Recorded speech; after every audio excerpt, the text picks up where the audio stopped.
Таны төлөө эх орон чинь юу хийж чадах вэ гэж асуухаас өмнө та өөрөө эх орныхон төлөө юу хийж чадах вэ гэж асуу. Jan Federal.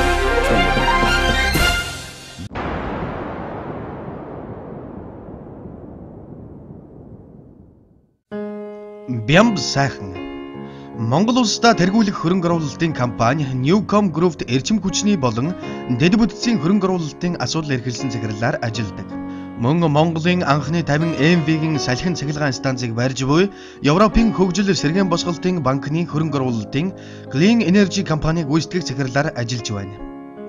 1998 онд Монгол улсын их сургууль олон улсын харилцааг бакалавраар, мөн 2000 онд Америк нэгдсэн улсын Жорж Вашингтоны их сургуулийн олон улсын эдийн засгийн харилцааны мастрын зэрэгтэй олон улсын эдийн засаг олон улсын хуулиар давхар мэргэжсэн.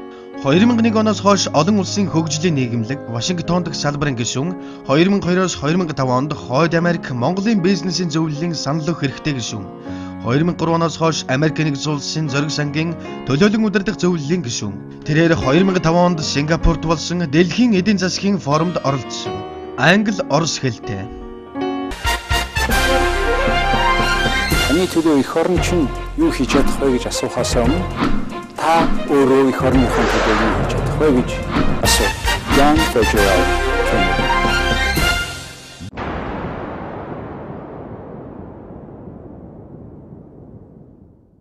Сайн байна уу хүнд үзэгчдээ.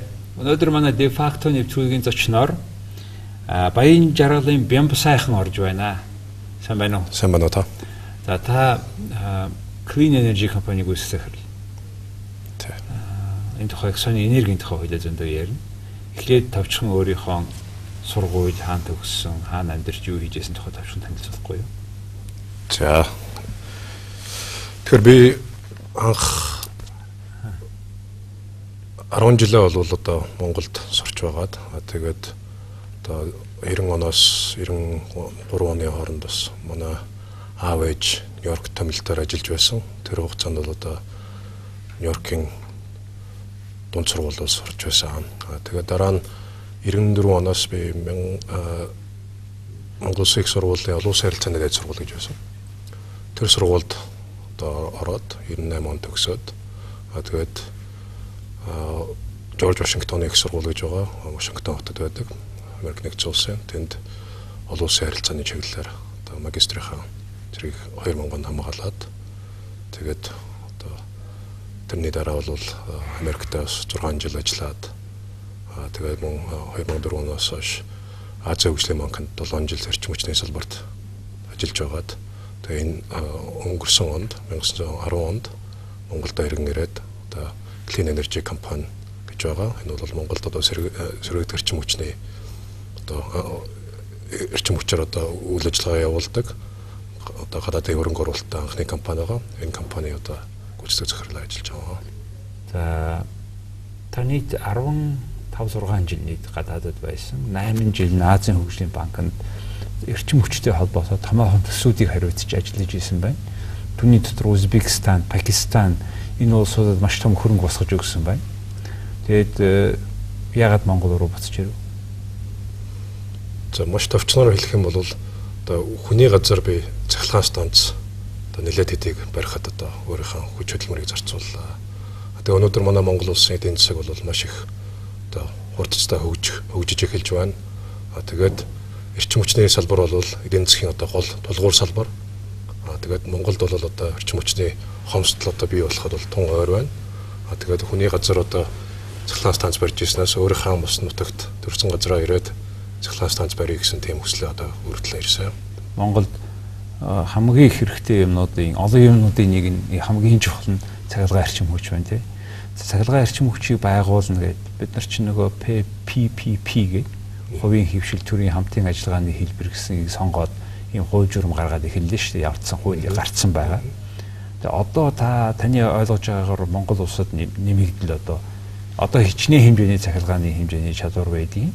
Тэгээ тэрийг хэд дахин нэмэх хэрэгтэй ойрын ирээдүйд тэр нь ямар хуу үн өртөгтэй болдгийм бэ гэдгийг хүмүүс тийм ойлгомжтой хэмжээгээр тайлбарлаж өгөхгүй юу? Тэгэхээр эдийн засгийн өсөлт бол ерөөсөө эрчим хүчний одоо хэрэглээ өсөлттэй бол одоо нэгт уялдаа холбоотой байдаг. Жишээлбэл ингэж ярьдаг. Одоо эдийн засаг 8% өсөж байхад хөгжиж буй орны эрчим хүчний хэрэглээ бол одоо 1.5 дахин буюу одоо 12%-аар одоо өсөх тийм хандлагатай байдаг юм аа. Тэгээ манай улсын эдийн засаг бол одоо эдийн чинь одоо ойрын 10 жилд одоо 10 гаруй хувь бүр одоо 20% одоо хүртэл одоо өсөх тийм одоо боломжтой гэж ярьж байгаа. Энэ нөхцөлд бол одоо эрчим хүчний одоо хэрэглээ бол бас тэр хэмжээгээр нэмэгддэг юм аа. Тэрнээс илүүгээр нэмэх юм тийм ээ. Тэрнээс илүүгээр. Одоо өөрөөр хэлбэл хэрэглэгч хүн бол яадаг вэ? Тухайн хүний амжиргааны төвчин сайжрах тусам одоо шинээр ямарваа нэгэн одоо зүйлийг гэртээ авч хэрэглэдэг. Тэгээ мөн үйлдвэрүүд баригдана. Энэ бүхэнд ч одоо эрчим хүч шаардлагатай болт юм аа. Эрчим хүчний өөрийнх нь өсөлт тийм ээ. Үйлдвэрлэлийн өсөлт нь дотоодын нийт бүтээгдэхүүнээс 1.2 дахин илүү хөгжиж явах систем байна да. За Улаанбаатар хотод эрчим хүчний дутагдал байна. Гэр хороол шүнд одоо Улаанбаатар хот гэрэл ясахгүй шүү дээ. Хариуцлагагүй байгаа тийм үү, мөнгө хэмнээд байгаа юм уу? Ягаад ч гэсэн харанхуй хот болчихлоо тийм. Баярын үеэр хотын захиргаа энтриг илүү гэрэлтүүлдэг тийм. Тэгэхээр энэ гэр хороолд ямар ч хүн байхгүй. Одоо энэ утаатайгаа нэлээд хүмүүс гэртээ харьж чадахгүй олохгүй шүү дээ. Тэгээ энэ нөхцөлд Улаанбаатар хотод одоо нэмийг захиргаа станц барина гэж ярьж байгаа. Тэр захиргаа станцыг хаана барьсан зүг бай таны бодлоор? Тэгэхээр манай Монголын эрчим хүчний систем нь өөрөө бас их онцлогтой болдог. Бид нар чи хүүтэн газар одоо Улаанбаатар хот бол дэлхийн одоо хамгийн хүүтэн нийслэл нэг гэж байгаа. Хамгийн бохир хот бас. За тэгэхээр энэ асуудлаа бид нар дулааны асуудлаа яаж шийдэх вэ?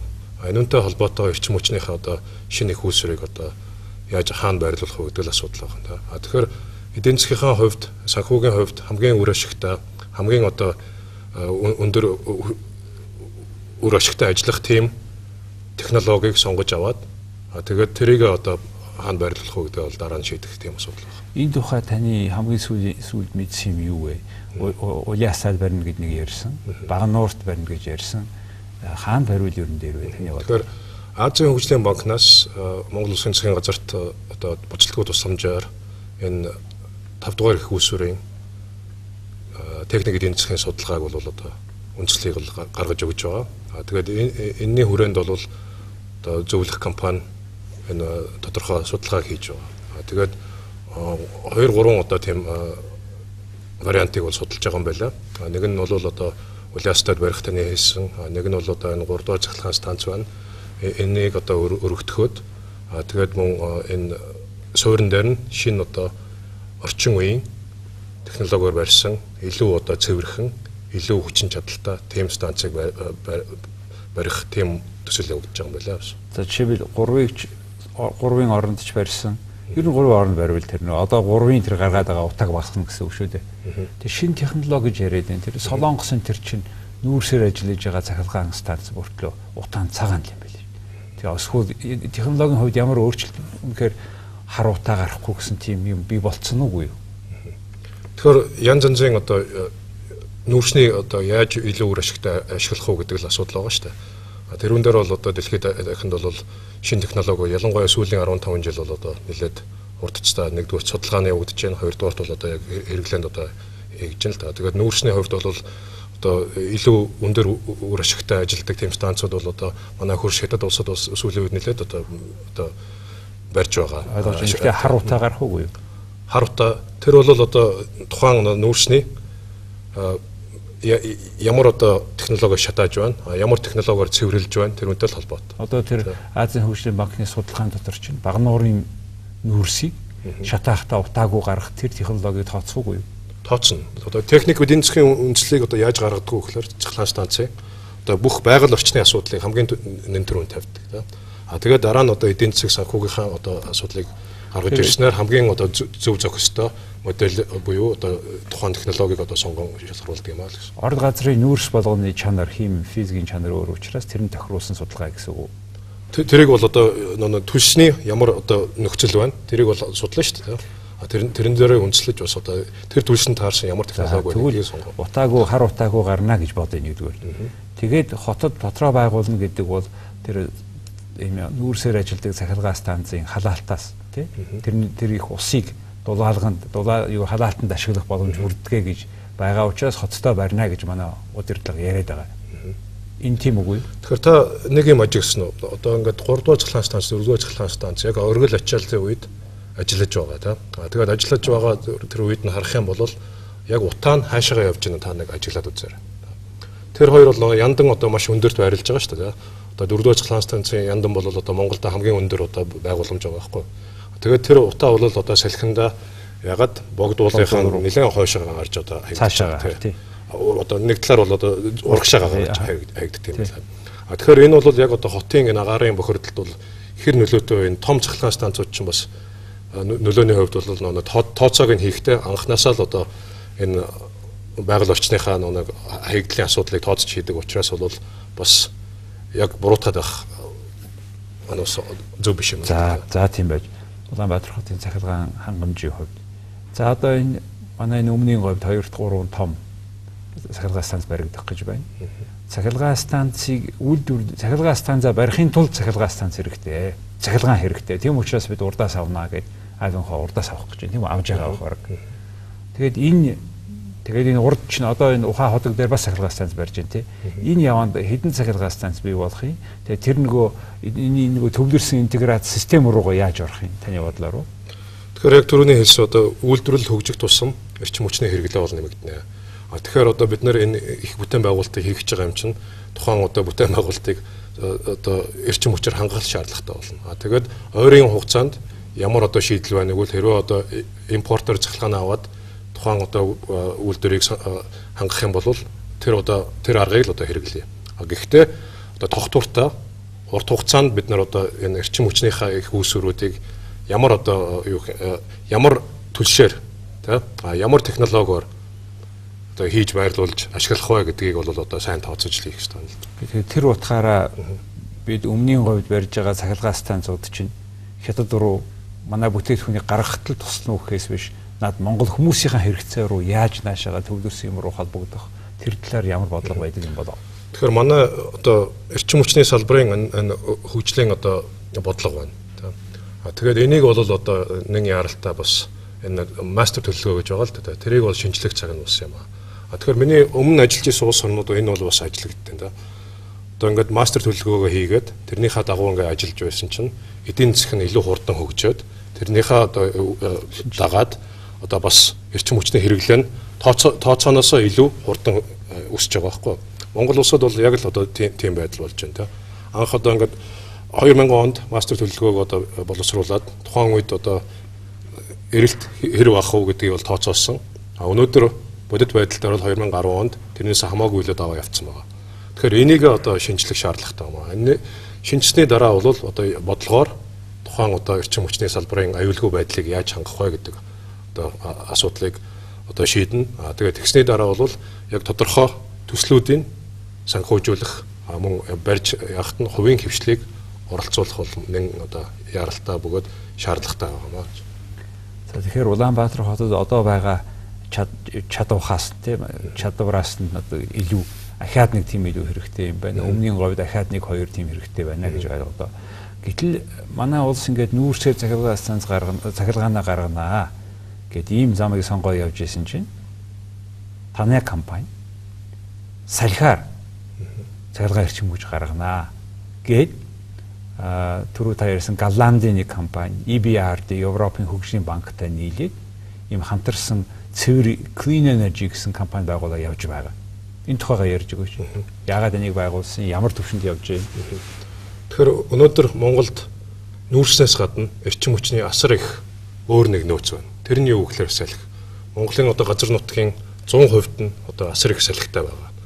Тэгээд зарим нутгаараа бол энэ салхи нь бол одоо илүү одоо хүчтэй байдаг.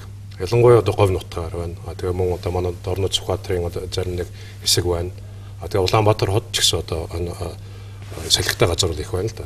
Юу л байна салхи байна. Тий, салхи бол маш их байна та. Тэгээд энийгээ бид нэр одоо эдийн засгийн бас эргэлтэнд оруулъя. Энэ бол Монгол улсад байгаа бас нэг байгалийн нөөц баялаг юм аа. Тэгээд сүүлийн 20 жилд бол салхины эрчим хүчийг ашиглах тэрийг одоо хэрэглэгчдэд цахилгаан болгож хүргэх технологи бол маш их өндөр хөгжлөө шүү дээ. Тэгээд өнөөдөр бол дэлхийн одоо маш олон орнууд салхин эрчим хүчийг дэмжиж, бодлогоор дэмжиж тэгээд шинээр одоо их үүсвэрүүдийг бий болгоод Тэгээд тэрийг одоо хэрэглэгч нийлүүлж байна. Тэр олон том өндөр сэнснүүд Европоор дүүрэн байна да. Тэрийг хийх гэж байгаа юм уу? Тэрийг одоо манай энэ Clean Energy компани бол одоо Монголд 50 мегаваттын анхны сэргээгт эрчим хүчний том их үүсвэрийг төвийн эрчим хүчний системтэй залгаж тийм одоо төслийг одоо хийж байгаа. 50 мегаватт гэдгийг энэ хүмүүс тайлбарлаж өгөөч. Одоо тэр Европод нэг өндөр юм байгаа. Хичнээн хэмжээний өндөр байдгийг тэр байршлаасаа хамаард юм уу яадгийг. Тэр тийм өндөр одоо бага нь тийм одоо tower тийм тэр хит хэрэгтэй. За тэгэхээр 50 мегаваттаар бол бид нар 1.5 мегаваттын салхины турбиныг одоо ашиглана гэсэн тооцоогоо хийсэн та. Тэгэхээр тэр нэг өндөр одоо бага нь шүү дээ. Тэр чинь 80 метрийн өндөрт. За одоо баригдах нь шүү дээ. 80 метр өндөр бага нь. Тэгэхээр тухайн одоо сэнснийх нь нэг далавч нь 40 метр урт. Тэгээд тэр далавчных нь жин 6.5 тонн. Тэгээд турбин гэж байгаа. Салхины турбин өөрөө 56 тонн. Ийм 33 ширхэг одоо салхины одоо генераторыг хоорондоо азир зайтай байх. За тэр бол одоо тухайн юуныхаа юутай холбоотой л да. Одоо салхиныхаа одоо байршилтай. Тэгээд хаагур яаж одоо тэр салхины үлээж яана гэдэгтэй холбоотой. Тэгэхээр 33 ширхэг. Тэгээд тэр бол хоорондоо 1 км зайтай байж болно. Зарим нөхцөлд 800 метрийн зайтай ч бас байж болно. Тэр байршлаа сонгоод эхэлсэн үү барилга? Тийм, тэр байршлыг бол одоо бид нэр 6 жилийн өмнөөс сонгоод хаана байна? Энэ Төв аймгийн Сэргэлэн сумын нутаг гэж байгаа. Одоо Улаанбаатар хотоос 78 км-т зүүн урагшаага. Тэнд бас салхит гэдэг уул байдаг юм байна. Их сонин газар байлаа. Би 7 сард нэг удаа очлоо л да. Нилээд одоо халуун өдөр байсан. Тэгээд тогтуухан салхихгүй тийм халуун өдөр яг тэр одоо уулын доор очиод тэгээ уул руугаа нэг 20 м дээшээ алхангууд маш их салхитай байна. Тийм тогтуухан өдөр яг тэр уулан дээрээ салхитай. Тэгээд нутгийн ард иргэд одоо тэрийг салхит гэж нэрлсэн одоо бас л учиртай юм байна л да. Тэр Колорадод тийм яг энэ нөхөгдөх эрчим хүчний тусгай нэг лаборатори байна шүү дээ. Тэдний гаргасан салхины зураглалаар Булган аймгийн сайхан суун Монгол улсын хамгийн их салхитай нутаг гэж гаргасан байсан шүү. Тэр ямар учиртай вэ? Тэгэхээр тэр wind map гэдэг юмыг бол одоо тухайн нэг газар нутгийнх нь онцлогоос бол хэмжилтүүдэд хийгээд гаргадаг. Гэхдээ нарийн судалгааг бол салхин цахилгаан станц барихад дор хаяж 3 жил одоо судалдаг. Тэгэхээр бид нар бол 6 жил судалсны эцэст одоо тэнд 50 мегаваттын цахилгаан станц барьж ашиглалтанд оруулах боломжтой юм байна гэд. Тэгээд энэ үн дээр Европын сэргээн босголтын банк байна. Энэ бол одоо сүүлийн үед бол энэ хөгжлийн банкнууд бол энэ сэргээгт эрчим хүч, цэвэр эрчим хүч гэдэг дээр бол маш их анхаарч байгаа. Тэгээд одоо Монголд ийм боломж байгаа юм чинь энэ боломжийг одоо хамтдаа ашиглая. Тэгээд үүнийхээ одоо хариуд нь Монголын одоо бас хэрэглэгч нар энэ цэвэр оруулалт хийсэн тий. Тэд нар одоо эзэмшигч. Тэд нар бол одоо энэ төслийг одоо боловсруулж байгаа энэ үед тэд нар хөрөнгө оруулалтаа хийгээд дараа нь бас банкныхаа зүгээс энэ төсөлч одоо 90 сая долларын төсөл болно шүү дээ. Тэрүүнд бас тодорхой хэмжээний зээл олгоё гэдэг. Тэгэхээр тэр хариуцлага хүлээх өөрөөсөө хувь эзэмших үү? Эзэмшээд одоо эрсдлийн тодорхой хувийн тэд нар өөрснөө хариуцаад явж байгаа. Тэр чинь харин зүгээр юм биш үү? Бас адилхан эрсдэл хүлээгээ тий. Дан зээлжүүлэхээс гадна. Тэгэхээр энэ юутай холбоотой вэ гэхээр энэ салхины эрчим хүч гэдэг бол ерөөсөө арилжааны хэлбэртээ орцсон одоо тийм бизнесийн бас нэг тогтвортой модель юм а гэдгийг харуулж байгаа. Түүнээс гадна ийм маягаар бид цахилгааныхаа эрчим хүчийг үйлдвэрлэлийг нэмэгдүүлэх юм бол тэр нөгөө Киотогийн протокол гэж байсан шүү дээ үед. Тэрүүгээр нөгөө карбон трейдинг гэж байдаг тийм үү? CO2-ыг өгж явуулсан. Тэрэн дээр бас тэрийг зарж болно тийм үү? Бусад улсын. Манайхын CO үйлдвэрлэлээ те нүүрс хүчний хийхэн үйлдвэрлэл багасгахны төлбөр авч болохоор те гадаадын орн багасгах ёстой. Багасгах чадахгүй тэр мөнгө гадаад өгдөг те. Тэрийг тооцсон нь дээ. Тийм тэгэхээр энэ төсөл бол одоо энэ цэвэр хөгжлийн механизм гэж байгаа. CDM гэж байгаа те. Энэ CDM-д бол хамрагдах төсөл юм аа. Тэгээд бид нар бас бүх тооцоог нь хийгээд нүүбийн одоо UNFCCC гэж байгууллага байгаа. Тэрүүндээ одоо бүртгүүлээд тэгээ одоо validation гэдэг одоо тийм тухайн одоо баталгааж болдог тийм үе шатанд явж байгаа. Тэгэхээр энэ бол одоо Монголд анх удаа энэ 50 мегаваттын хэмжээнд хизээ дуусгая. 2012 онд үйлдвэрлэлд эхлэнэ гэсэн үг тийм. Тийм үйлдвэрлэлд эхлэнэ гэсэн. 50 гэдэг чи одоо манай 4-р цахилгаан станц 8-1 үү? Тийм манай одоо энэ эрчим хүчний нийт одоо хүчин чадал бол 850 мегаватт гэж яригдж байгаа шүү дээ. Өнөөдөр байгаа. Өнөөдөр байгаа. Суурлуулсан хүчин чадал. Тэгээд өнөөдөр бол бид нар бол хэрэглээ нэмэгдээд байна. Тэгээд цаана нь бол одоо тодорхой хэрэглээг бол бид нар хаагаад байгаа шүү дээ. Ягаад бол хүчин чадал байхгүй байгаа учраас та. Тэгэхээр энэ одоо станц баригдсаар бол одоо энэ эрчим хүчний салбарт бас нэлээд нэмэр болох юм а гэж. За хоёлаа за нэгдүгээр сэргэлэн сумынхын тэр хавийнхын юуны өмнө ямар ч гэсэн илүү энергийн хангалттай гэж ойлголоо. Хоёлаа эдийн засгийн талаас нь энэний чивэл нүүрсээр гаргаж байгаа цахилгаан станцын 1 кВт-ийн төлбөр гэж байгаа. Өртөг гэж байгаа.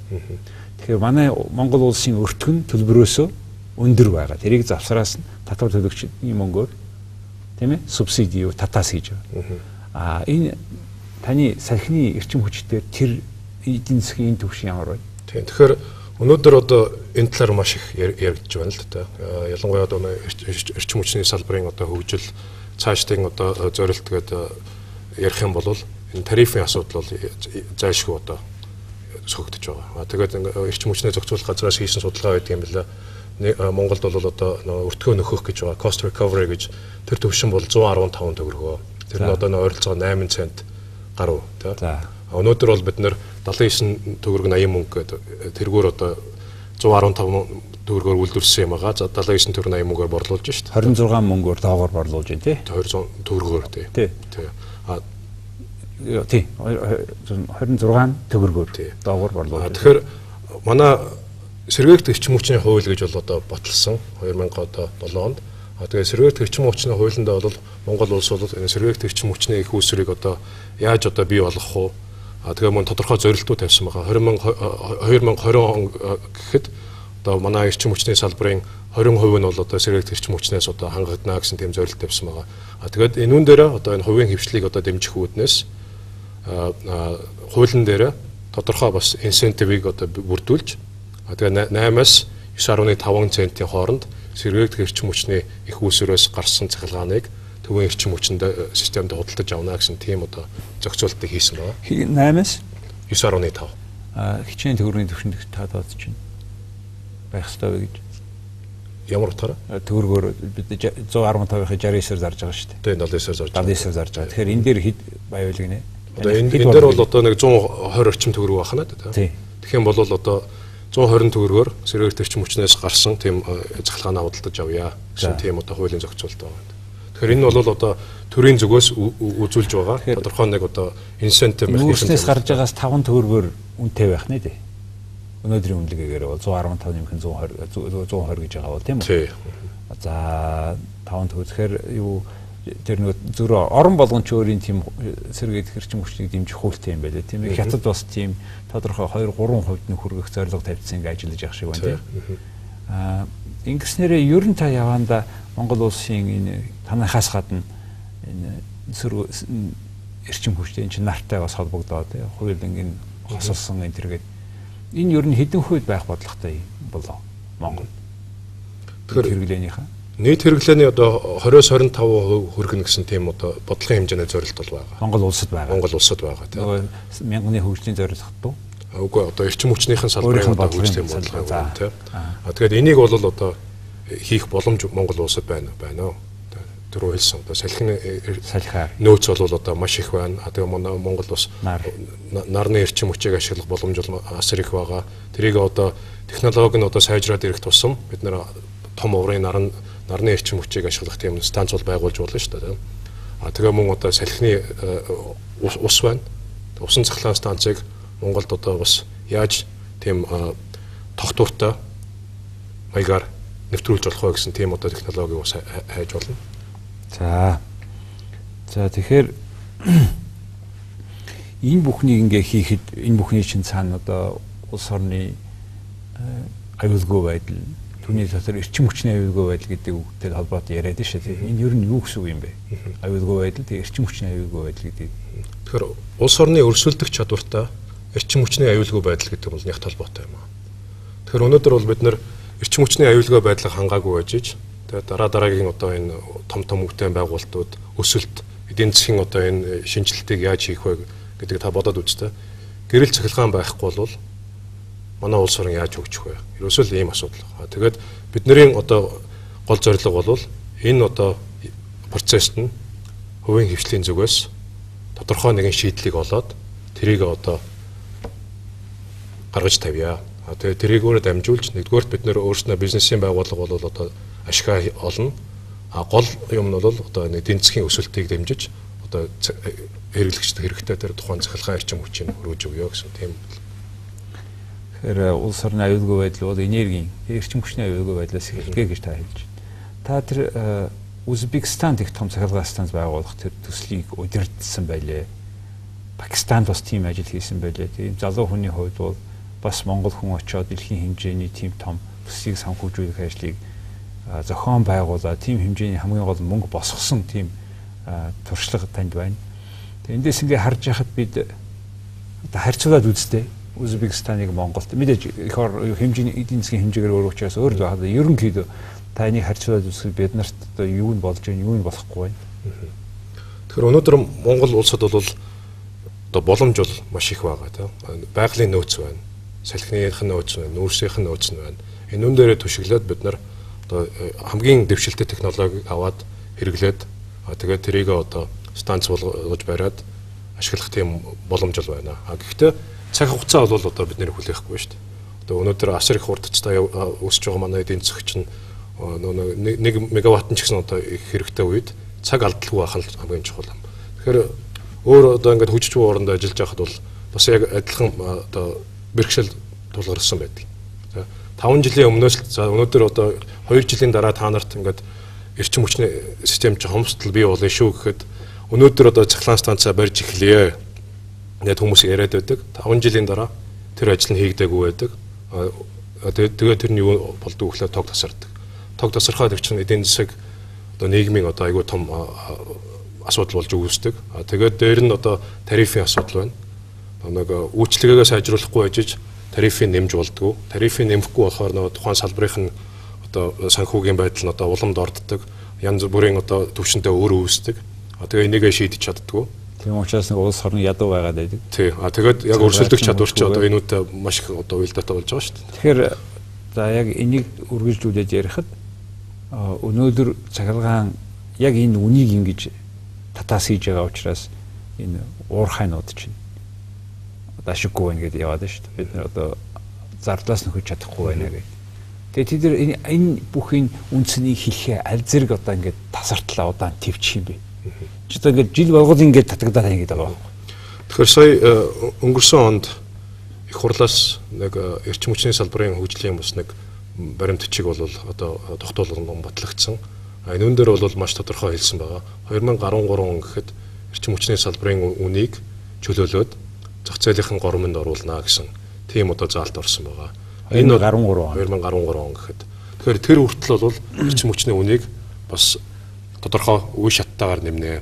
Тэгээд жишээл ахуйн хэрэглэгч бол 150 кВт цагийг өнөөдөр хэрэгжилж байвал өнөөгийнх нь үнд нь барьж агаад тэрнээс дээшээ хэрэглэг бол одоо илүү үнэтэйгээр одоо ямар хугацаанд 150 сарын хэмжээнд. Сарын хэмжээнд. Тэгэхээр ер нь 100 манай дундаж хэрэглээ бол юу л байдаг юм шиг байна. Та одоо жишээл цахилгааны үн сард хэдийг төлдөг мэдгүй. 69-оор төлж байгаа. Тийм. Тэгэхээр одоо дундаж айл бол нэг сардаа нэг 17-аас 20 мянган орчим төгрөг төлдөг юм шиг байна. Тэгэхээр 150-аас 200 кВт цагийг ашигладаг Монголд өнөөдөр тийм. Тэгээд тухайн одоо хэрвээ тухайн айл 150 кВт цагийг одоо ашиглаад байх юм бол өнөөгийнхөө үнээр 79 төгрөг 80 мөнгөөр тооцъё. Харин хэрэглээч нь одоо тэрнээсээ хэтэрх юм бол одоо илүүгээр тооцъё. Монголын нийт цахилгаан үйлдвэрлэлийн хэдэн хувь хүмүүс хэдэн хувь нь үйлдвэрлэлд явдгийг. Тэгэхээр үйлдвэрлэлд бол одоо 60-аас илүү хувь нь явж байгаа. Тэгэхээр үйлдвэрлэлийнхэн бол үйлдвэрлэл дээр үн нэмэгдэнэ гэсэн үг тийм ээ. Тийм. Ер нь бол одоо цахилгааны үнийг бол ерөөсөө бүхэл хэрэглэгчдэр нэмнэ гэсэн үг шүү дээ. Тэгээд яг хуу тодорхой одоо нэг ард түмнийхээ нуруунд дээр одоо үнийн өсөлтийн дарамтыг одоо үүрүүлэхгүй гэдэг хүмүүс яриад байна л да. Тэр нь бол одоо миний бусад ажиллаж байсан орнууд бас яг адилхан проблем үүсдэг байхгүй. Тэгээд тэрийг одоо шийдэх нэг шийдлийнх нь нэг нь л одоо энэ болж таарж байгаа юм л да. Хугацаа нэг сонирн байгаа. 2013 оны хэдэн сараас? 1 сарын 1-ээс баг та. За одоо эрчим хүчний зохицуулах газар үнийн одоо нэг компаниуд чинь зохицуулах газар одоо өөрийнхөө одоо үнийхээ тооцоог өгдөг. Тэгээд зохицуулах газар нь бол одоо тэрийг баталдаг тийм одоо системтэй байгаа шүү дээ Монгол улсад болов. Тийм. Улс төрийн сонгуулийн циклийн систем л дээ наадах чинь. 12 онд сонгуульд явагдана 13 оноос үнэ нэмэгдэн ягаад гэвэл тэр шийдвэрийг 2011 онд 10 онд гаргацсан юм а гэж. За тэр яг ер нь энэ хүртэлчийн цахилгаан станцын энэ ерөн хэвийн үйл ажиллагаач алдагдчих юм биш үү? Одоо 11 он байна. 12 бүтэн он байна тийм үү? Энэ 2 оны туршид жишээлбэл Гамжуур жууган ярьсан юугаар бол одоо сая сонд хэлснээр бол энэ жил бид гал алдаж магадгүй шах юм байл шүү дээ.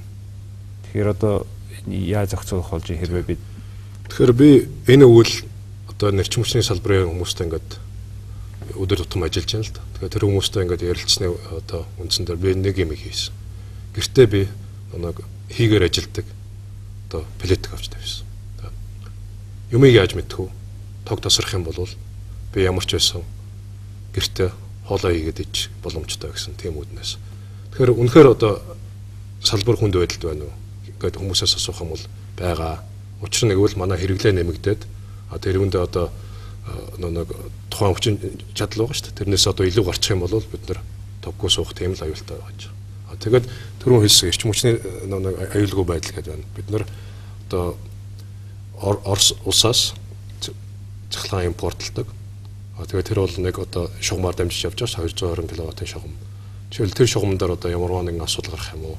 Эсвэл одоо 4-р цахилгаан станц, 3-р цахилгаан станц гэдэг янз янзын одоо том объектууд байгаа тийм. Энэ бүх одоо станцуудынхаа үйл ажиллагааг л одоо маш одоо манай эрчим хүчний салбарын бол маш өндөр хариуцлагатай авч явж байгаа шүү дээ. Дээр нэг нэвтрүүлэг гарсан таарснаагүй танаад хоно игээд нэвтрүүлэг дээр 4-р цахилгаан станц дээр очиод хонсон. Тэр бол маш одоо сонирхолтой нэвтрүүлэг миний хувьд болсон л да. 1 кВт цаг цахилгааныг гаргахад ямар их хөдөлмөр зарддаг юм бэ гэдэг тэр одоо нэвтрүүлгийн үзснээр би ойлгосон. Тэг манай одоо үзэгчд гэсэн бас тэрийг бас үтсэн бол ойлгохоор тийм нэвтрүүлэг болсон. Тэгтэл та үйлдвэрлэл дээр үн байгаа зардал гарч байгаа.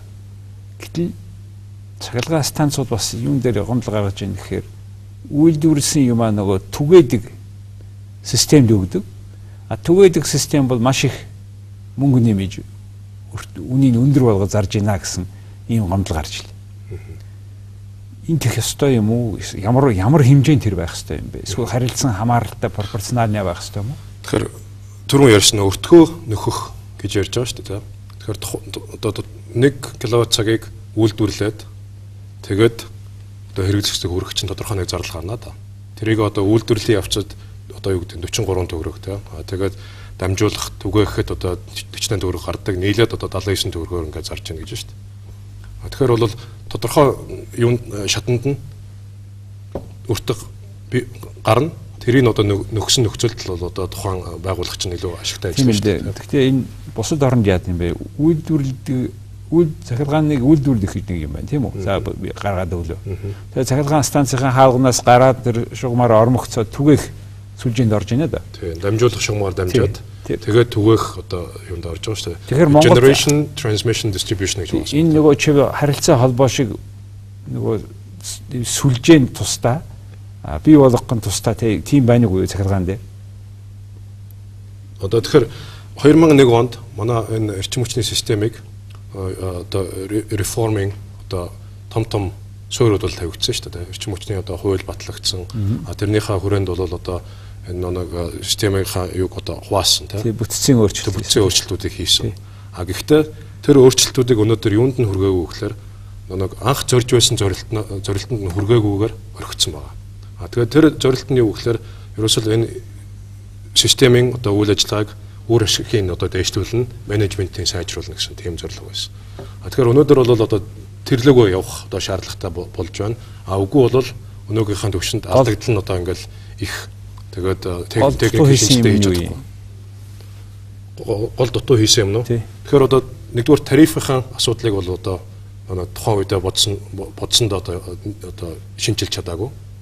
Хоёрдугаарт бол яг одоо энэ хийх шаардлагатай хөрөнгө оруулалтыг бол цагт нь хийгээгүй учраас өнөөдөр одоо бид нар эрчим хүчний салбартаа ингээд асуудал үүсээд байна. Энийг одоо яаж шийдэх вэ гэдэг яриад сууж шүү дээ. Тэгэхээр энүүд бол одоо гол шийдвэрийн нэг нь хувийн хвшлийг одоо энэ эрчим хүчний салбарын үйл ажиллагаанд оролцуулах юм бол тэр өөрийнхөө одоо нуруунаас тодорхой нэг ачааг бол одоо хөнгөлөөд Тэгээд одоо эрсдлээ хамтарч одоо хуваалцаж өгрээд явах тийм боломжтой байна. Тэгээд одоо өмнө хэлж ирсэн нэг миний ажиллаж байсан улс орнууд дээр энэ жишээ бол яг адилхан харагддаг.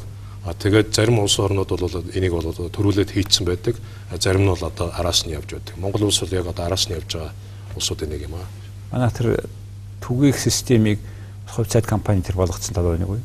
Тийм. Одоо тэр компаниг одоо бас цааш нь одоо хувийн хвшилт одоо шилжүүлэх талаар бол одоо бас бодлого байгаа. Тэгээ бас тодорхой шийдвэрүүд нь гарцсан байгаа л да. Яг зүгээр энэ аж ахуйн байгууллагуудын зардал өндөр байгаа, үн цэнэ зөв хуваарлахгүй байгаа. Энэ бүхнийг бас тэр татаасын хажуугаар татаасыг далимдуулсан юм өндөр зардал гараад тэгээ тэрийн ард түмэн төдөө суугаад байгаа юм ажиглагдаад байгаа юм л да. За ийм нэг санал гарч байгаа.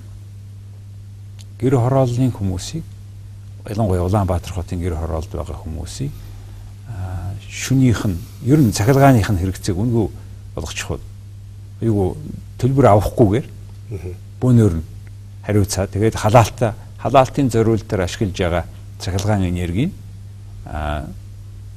одоо тэрийн тийм үү тэргүй татаас хангалттай чи би юу хэлэх гэхээр байшинд сууж байгаа хүмүүс орон сууцнд байгаа хүмүүс усыг зах зээлийн үнээс доогоор авдаг. Гэр хорооллынхан үнэтэй авдаг. Зах зээлийнхаа үнээс бараг. Тэгэхээр бид нар байшинд сууж байгаа хүмүүс буюу та бид нар энэ одоо чиний боломжтой хүмүүс удирдлагууд энэ хүмүүст болохоор татаас очиод байдаг. Гэр хороолд очихгүй байна гэж. Усан дээр. Хэрвээ тийм байгаа юм бол гэр хороолууд энд нь наан татаас өгөө цаана нь гэр хорооллын халаалтыг цахилгааныг чөлөөлчихвэл энэ утаа багасах юм биш үү? Тэгэхээр татаасын одоо асуудал байна та. Энэ бол бас л орон оронд л яригддаг асуудал. Тэгээд ер нь хамгийн зөв зарчим нь юу юм бэ гэж тодорхойлохоор татаасыг тухайн хэрэглэгчд нь л одоо шууд хүргэж байвал одоо хамгийн оновчтой юм аа. Тэгэхгүй тэрийг одоо өөр нэг байгууллага хүнээр юм уу дамжуулах биш. Одоо хэрэглэгч та одоо өнөөдөр тухайн сарда тэдэн киловатт цаг эрчим хүч хэрэглэж байна. Тэрний чинь 50 киловатт цагийг одоо энэ засгийн газраас татаас болгоод танд одоо хөнгөлөөд өгье гэх юм бол танд шууд тэр мөнгө өгөх юм бол та тэр мөнгөө хамгийн одоо үр ашигтай зарцуулах тийм л одоо амьдралын орлогоос нь хамаарат тодорхой хүн чухал хэдэн хувийг хэмждэг. Энийг хийхэд юу болохгүй байгаа юм болов? Юу болохгүй? Хүсэл байхгүй байна уу? Энэ дээр хийхгүй энийг хийчихвэл өөрөө алга болчих маш олон институтууд ажиллаж байна уу? Эсвэл яг энийг байлгах сонирхолтой тийм тодорхой бүлэг этгээдүүд байгаа юм уу? Энэ юу нь болохгүй байгаа юм. Одоо технологийн өөрчлөлт ийм өндөр болцсон үе тийм үү? Айл болгоныг одоо тэр ID тий хүний үнэмлэхийг тэр чип карт суулгаад тооцдог болгочлоо шүү дээ. Тэрүүгээр орлогын тооцоод энийг өгдөг болоход яг энийг хамаар тэр настай хүмүүс татвар юу унааны зардал, унааны зардал төлөх бүхнийг тэр автобусанд нь биш оюутнуудад өөрсдөд нь хувь хүнд нь өгдөг болгоход Монгол улсад юу саад болоод байгаа гэж таваад. Тэр өнөөдөр бол за хөрөнгө мөнгөний асуудал бол бас байгаа бах та. Өнөөдөр одоо төсөвтэй жишээлбэл өнгөрсөн онд бол 15 тэрбум төгрөгийг суулгаад тэгээд эрчим хүчний компаниудад бол шууд одоо татаас маягаар өгсөн. Энэ жил бол одоо тэр 15 тэрбумнаас хэвээр байна гэсэн тийм төсөвдөр харагдаж байна лээ. Тэгэхээр энийг бол одоо миний хувьд ярих юм бол яг л одоо шууд л одоо татаас бол хэрэглэгчдээр л очих хэрэгтэй. Тэр татаасыг яг ядуу хүмүүст нь өгөх хэрэгтэй асуудал байна шүү. Түүнээс завсарт нь ингэж өгөөд энэ тань шиг одоо цалхааныхаа үнийг төлбөрийг сарын төлбөрийг мэддэггүй хүнд өгөөд хэрэггүй. Тэр чивэл ер нь бол улс орны хөгжлийг тэр дундаж давхраа лавж явдаг шүү дээ. Тэгээд тэр хүмүүст татаас авал хэрэггүй. Тэр үнэхээр хөгжлийн бэрхшээлтэй эсвэл үнэхээр заавал өөрөөр амьдарч чадахгүй хүмүүс л тэр татаасыг ямар нэг хэмжээгээр очих хэрэгтэй тийм. Эдгээр чивэл одоо би заавал захиргааныхаа зардлыг хэрвээ тэр намайг мэдрэгдэхүйцээр биш бол заавал мэдэх чивэл зорилго төлөвийн зорилго биш шүү дээ. Тэгэхээр Азийн хөгжлийн банкнд ажиллаж байхад бол бид нар яг одоо энэ эрчим хүчний салбарт хөрөнгө оруулалт хийхдээ энэ тарифын асуудлыг бол одоо маш нухацтай судалдаг байсан. Тэгээд энэ өндөр бол одоо энэ засгийн газраас үзүүлэх энэ татаасын хэмжээ хэрвээ шаардлагатай бол ямар байх юм бэ? Энийг ямар механизмаар хөрвүүлж өгөх юм бэ гэдээ маш их олон газар судалгаа хийж одоо зөвлөгөө өгч ирсэн л. Тэгэл явж гол зарчманд ерөөсөө хэрэглэгчдэрээ очивол одоо хамгийн зөв одоо дэмжлэг болно гэсэн. За манай төр засаг тэрийг хийх болтугай. Улс төрийн ийм юу гэдэг чиглэлээр шийдвэр гаргаж байгаа хүмүүсүүд энийг бол баг гаргахгүй үстэй. Ер нь бол эдийн засгаа авч явъя, хөгжүүлье, тог тасрахгүй бай, эрчим хүчтэй бай гэвэл энэ аргал юм л да, тийм үү? Тэгэхээр одоо манай өрсөлдөх чадвар гэж түрүү ярьжсэн тийм. Ерөөсөл өрсөлдөх чадвар одоо яаж нэмэгдүүлэх вэ? Монгол улсын эдийн засгийг одоо энэ их боломжийг нь ашиглаад яаж одоо улам урд тустай өсгөх үү гэдэг асуудал ерөөсөө яригдчихэж байгаа шүү дээ. За Давтэрийн сая ярьсан юмыг хүмүүс сонсоод холбогдох шийдвэр гаргадаг хүмүүс нь биелүүлээсэ гэж бодож байна. Та залуу хүний хувьд энэ олон жил гадаад ажиллаад Азийн хөгжлийн банкны нэлээд өндөр түвшингийн төшмөл ажиллаж байгаад их орондоо буцаж ирээд ингэж ажиллаж байгаад одоо их баяр хүргэе. Таны хийж байгаа ажил тэр green energy үнэхээр сайхан. Бас нэг бүгдээрээ нүүрсгээд байхаа үед хэрэгтэй сайхан ажлыг хийсэн байна. Тэрэнд чинь амжилт хүсье. Тэгээ та одоо гадаад явах гэж байгаа гэсэн ажиллаа тий. Сайн яваарай. Их баярлалаа манай нэвтрүүлэгт орсон яа. За их баярлалаа. Таны төлөө эх орн чинь юу хийж чадах вэ гэж асуухаас өмнө та өөрөө эх орныхон төлөө юу хийж чадах вэ гэж асуу. Jan Fedorov